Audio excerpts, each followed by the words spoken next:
சில பெயர்களை தாங்கி நடிக்கும் போது ரொம்ப மகிழ்ச்சியா இருக்கும். அதாவது படத்து கதைக்கும் புரட்சி தலைவர் எம்ஜிஆர் அவர்களுக்கு எந்த சம்பந்தமும் இல்லை. ஆனா எம்ஜிஆர் மகன் அப்படிங்கிற படத்தில் நான் தான் எம்ஜிஆர், அந்த படத்தினுடைய கதைப்படி.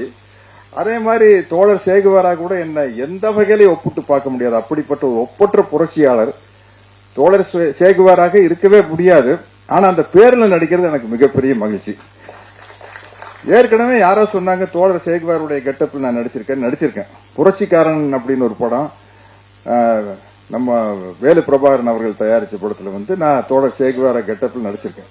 அதேதான் புரட்சிக்காரன் படத்துல தோழர் சேகுவாரா கெட்டப்பில் நடிச்சிருப்பேன். இந்த தோழர் சேகுவாரா அப்படிங்கிற டைட்டில் நடிக்கிறது எனக்கு ரொம்ப சந்தோஷமான ஒரு பெருமையான விஷயம். இந்த படத்தினுடைய தயாரிப்பாளர் அனீஸும் இந்த படத்தினுடைய இயக்குனர் அலெக்ஸும் என்ன பார்க்க வந்தப்ப சொன்ன விஷயம் எனக்கு அப்படியே புல்லரிச்சிருச்சு. அவ்வளவு மகிழ்ச்சியா இருந்தது.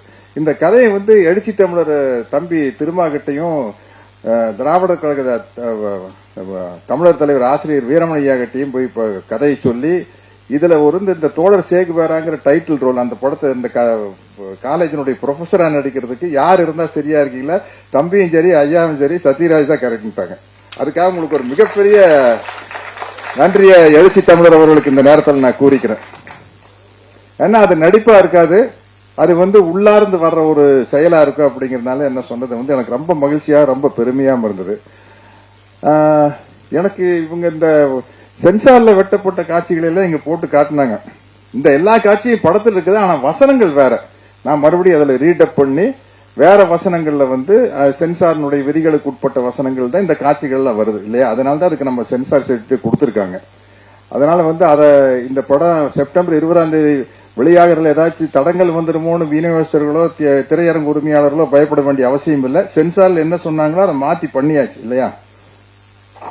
ஏன்னா இது பராசக்தி காலத்திலிருந்து இருக்குது, வேலைக்காரி அண்ணா காலத்தில் இருக்குது. அண்ணா எழுதின வேலைக்காரிலிருந்து கலைஞர் வசனம் எழுதின பராசக்தியிலிருந்து இந்த மாதிரி பிரச்சனைகள் இருந்துகிட்டு தான் இருக்கு. அமைதிப்படையில் இருந்தது. வேறம் புரியுது படத்தையே தடை பண்ணாங்க. அந்த படத்தை அப்ப முதலமைச்சராக இருந்த புரட்சி தலைவர் எம்ஜிஆர் அவர்கள் தான் அந்த படத்தை பார்த்துட்டு இயக்குனர் பாரதிராஜா அவர்களை கூப்பிட்டு நீ தியேட்டர் நான் பாத்துக்கிறேன் அப்படின்ட்டாரு. அப்படி வெளிவந்த படம் தான் வேறம் புரியுது. அந்த மாதிரி இந்த பல சிக்கல்கள் உள்ள படத்துல நான் நடிச்ச எனக்கு ரொம்ப அனுபவம் இருக்குது. இந்த படம் நடிக்கும் போது தம்பி அலெக்ஸ பார்த்தப்ப எல்லாருக்கும் தோழர் முத்தரசன் சொன்ன மாதிரி ஒரு சின்ன பையன் அப்படின்னு தான் நினைச்சோம். ஆனா நான் நடிச்ச காட்சிகளை பத்தி தான் எனக்கு தெரியும். ட்ரைலர் பார்க்கையில தான் எனக்கே பிரமிப்பா இருக்குது. அலெக்ஸ் அவ்வளவு அற்புதமா நடிச்சிருக்காரு. அவ்வளவு அருமையா அவ்வளவு ஆக்ரோஷமா சண்டை காட்சிகள்ல அதாவது தன்னுடைய வாழ்க்கையில இந்த பாதிப்புகள் எல்லாம் நடந்திருக்குது. அந்த கோபம் அங்க தெரியுது. விடுதலை சிறுத்தைகள் கட்சியினுடைய முழக்கம் இருக்குது, அடங்கம் வேறு அத்துன் வேறு அப்படிங்கறது அந்த வலியும் வேதனையும் தெரிஞ்சாதான் அது நடிப்புல வரும். இல்லாட்டி அது சும்மா ஒரு நடிப்பா போயிடும்.